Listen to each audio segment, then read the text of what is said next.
গত কয়েকদিনের তাপদাহে শরীয়তপুর চাঁদপুর আঞ্চলিক সড়কের কয়েকটি স্থানে পিচ গলে গেছে।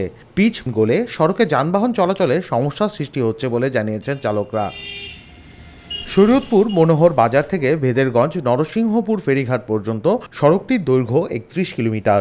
এই সড়ক দিয়ে দক্ষিণ পশ্চিমাঞ্চলের যানবাহন মেঘনা নদী পার হয়ে চট্টগ্রামে চলাচল করে। আঞ্চলিক এই সড়কটিকে মহাসড়কে উন্নীতকরণের জন্য ৪ লেনের কাজ চলছে।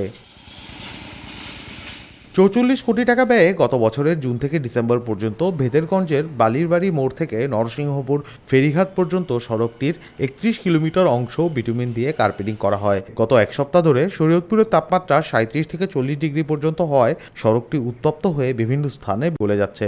সড়কের ক্ষতিগ্রস্ত অংশ সংস্কার করা হবে বলে জানিয়েছে সড়ক ও জনপথ বিভাগ। এখানে কিছুদিন আগে যে কাজটা হয়েছে সেটাকে বলে ডিবিএসটি।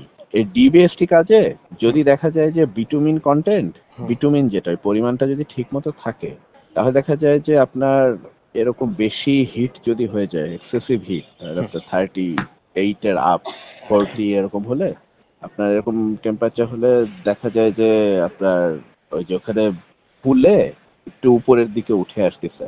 ডিবিএসটি কাজটা হলো আমাদের ওইটা আমরা যেটা করি, ২ লেয়ারে পাথর দেই, বিটুমিন বিটুমিন পাথর মেশানো অ্যাসফল্ট আছে সেটা দেই।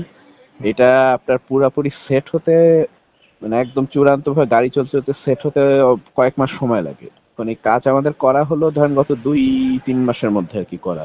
এর মধ্যে এখন এই যে গরমটা বেশি পড়ায় এই ব্লিডিংটা হচ্ছে আর কি। আমরা যেটা এখন এর ফলে যেটা করতেছি, আমরা প্রথমে দেখছিলাম যে বেশি ব্লিডিং হলে কেটে দিতে হয়, ওই জায়গায় কেটে সমান করে দিতে হয়। কিন্তু না, ওরকম হয়নি। আমরা ঝাড়ু দিয়ে যে ব্লিডিং মানে যে ফুলে উঠতেছে ওইগুলো আমরা জাস্ট কারেকশন করে দিচ্ছি, ঝাড়ু দিয়ে ওইটা সরায় দিচ্ছি আর কি। রুমান তুর্য, খবর সংযোগ।